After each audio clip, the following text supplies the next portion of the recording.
Subhanahu wa taala. Alhamdulillah, tentu tak henti-hentinya kita panjatkan syukur kepada Allah Subhanahu wa taala.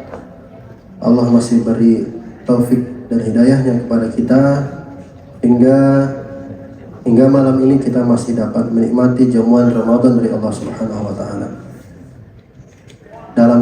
dengan keadaan iman dan ihtisab. Kemudian kita perbanyak salawat kepada Nabi kita Muhammad sallallahu alaihi wasallam. Bapak Ibu yang dimuliakan Allah Subhanahu wa taala,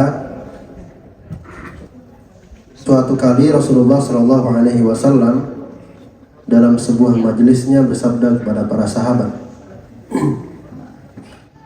Rasulullah sallallahu alaihi wasallam bersabda, dahulu kala ada 3 orang pemuda yang sedang melakukan perjalanan. Dalam perjalanan tersebut mereka sampai di hutan dan terjadi hujan yang sangat besar. Terjadi badai yang sangat dahsyat. Dan hari mulai gelap. Sehingga 3 pemuda ini masuklah ke dalam gua. Karena besarnya badai tersebut, Bapak Ibu, maka ada batu besar dari atas gua yang menutup pintu sehingga 3 pemuda tersebut tidak bisa keluar.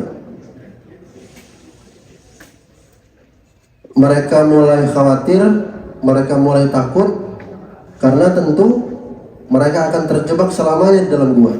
Sudah diupayakan didorong tidak bisa dibuka, digeser tidak bisa, hingga akhirnya salah seorang dari mereka berkata,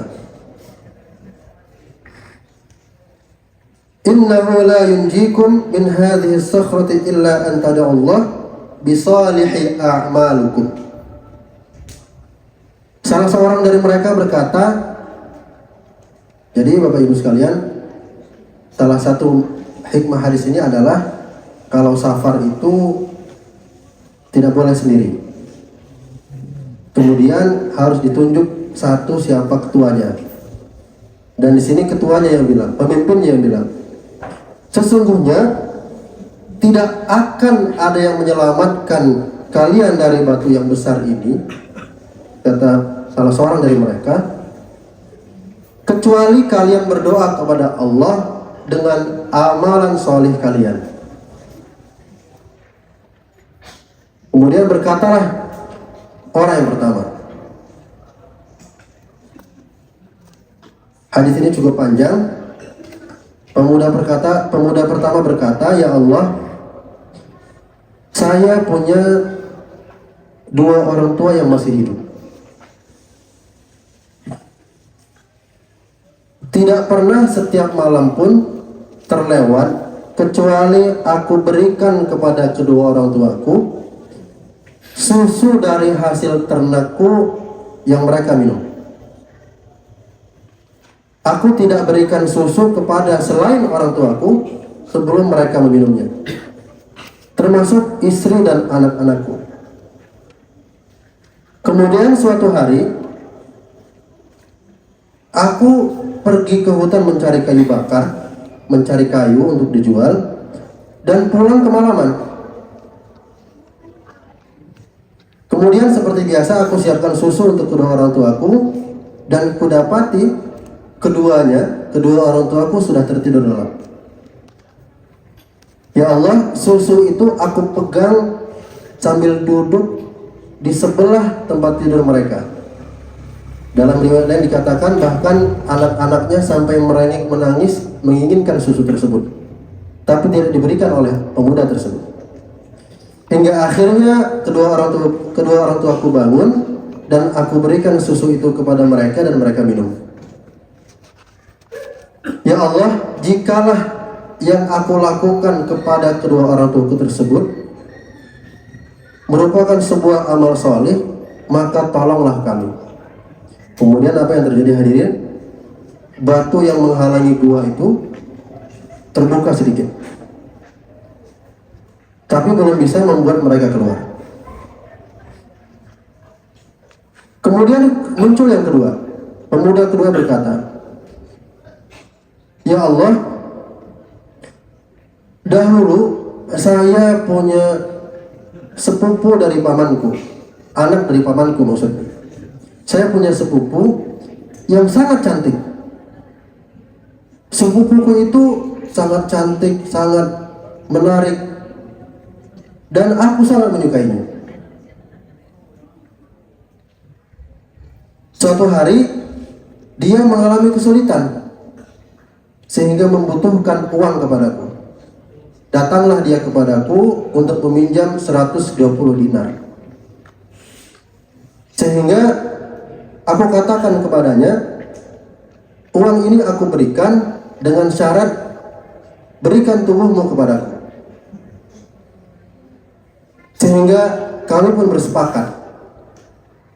Ketika dia sudah berada dalam pangkuanku, kemudian sepupuku itu berkata, bertakwalah kepada Allah.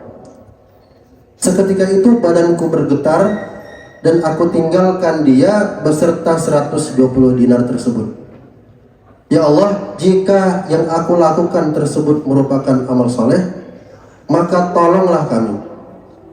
Maka hadirin, pintu gua terbuka juga sedikit. Lagi-lagi masih belum bisa membuat mereka keluar. Dan yang ketiga berkata, ya Allah, saya pernah punya beberapa karyawan yang menggembalakan hewan-hewan ternak saya. Beberapa di antara mereka sudah saya bayar upahnya. Namun ada satu orang, entah apa sebabnya, dia belum mengambil upahnya dan dia menghilang begitu saja. Dan upah orang tersebut saya belikan kembali kepada hewan ternak, dan hewan ternak tersebut berkembang biak, unta, sapi, domba menjadi lebih banyak. Suatu hari salah satu pekerja saya tersebut datang kepada saya, ya Allah. Dia berkata, ya Abdullah, wahai hamba Allah, bayarlah upahku, kata pekerja yang menghilang tadi. Kemudian saya berkata kepadanya, wahai fulan, semua yang kamu lihat ini, hewan-hewan ternak ini, ada unta, sapi, domba, ini adalah semua upahmu. Kemudian pekerja itu berkata, ya Abdullah, jangan mengejekku. Kemudian saya berkata, saya tidak mengejekmu. Semua yang ada ini adalah upahmu yang dahulu, yang saya kembang biakkan menjadi hewan-hewan ini. Kemudian pekerja itu membawa semua hewan ternak itu tanpa memberikan sedikit pun kepada saya. Ya Allah, jika hal tersebut merupakan amal soleh, tolonglah kami. Kemudian pintu gua tersebut pun terbuka sepenuhnya, hingga akhirnya ketiga pemuda tersebut bisa keluar. Hadirin yang dimuliakan Allah Subhanahu wa taala, kita sudah sampai di menjelang penghujung bulan Ramadan.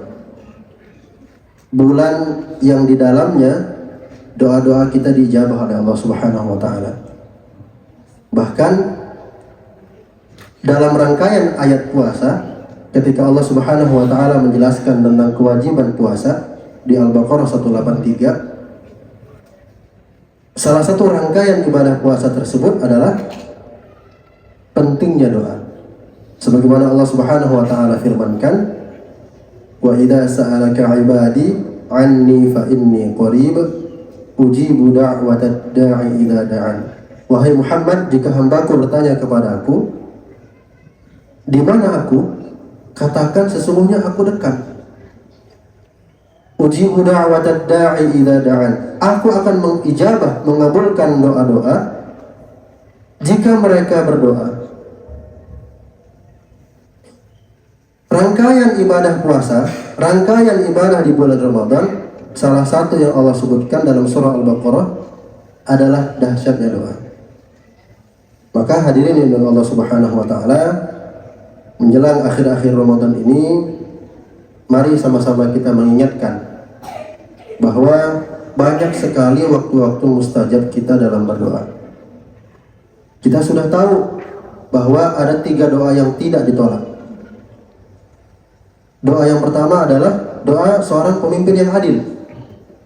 Seorang pemimpin yang adil, dia tidak berbuat zalim kepada siapapun, maka doanya diijabah oleh Allah Subhanahu wa taala. Yang kedua, doa siapa? Doa orang yang terzalimi. Orang yang terzalimi, orang yang tersakiti, hati-hati Pak. Doanya diijabah Allah, mustajab. Dan yang ketiga adalah doa orang yang berpuasa hingga dia berbuka. Kemudian yang kedua, salah satu doa yang mustajab adalah doa di sepertiga akhir malam. Sebagaimana hadis Nabi Shallallahu Alaihi Wasallam, Allah Subhanahu Wa Taala turun ke langit dunia di sepertiga akhir malam. Yanzilu Rabbuna tabaraka wa ta'ala kulla lailatin ila as-sama'i dunya hina yabqa thulutsal lail al-akhir. Allah Subhanahu wa taala turun ke langit dunia pada sepertiga akhir malam.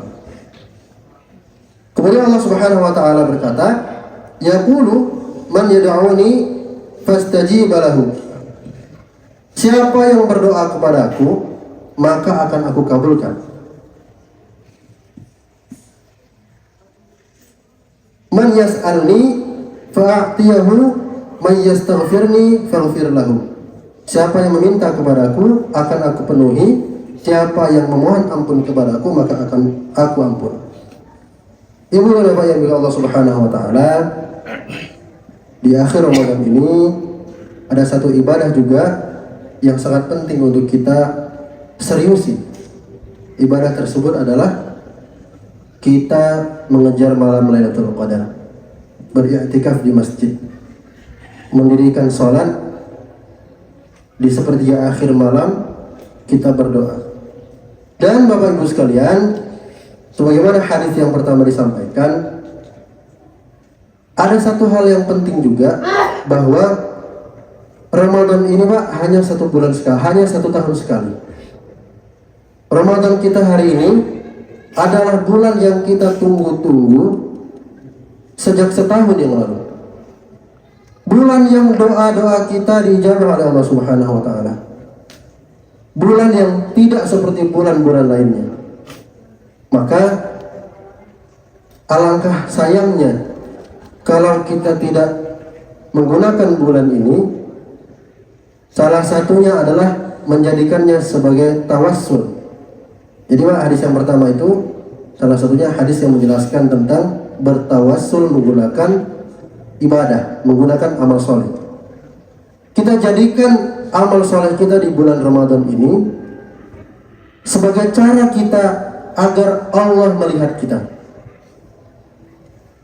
Kita sudah berusaha, kita sudah bersusah payah, kemudian kita jadikan susah payah kita itu untuk merengek kepada Allah Subhanahu wa taala.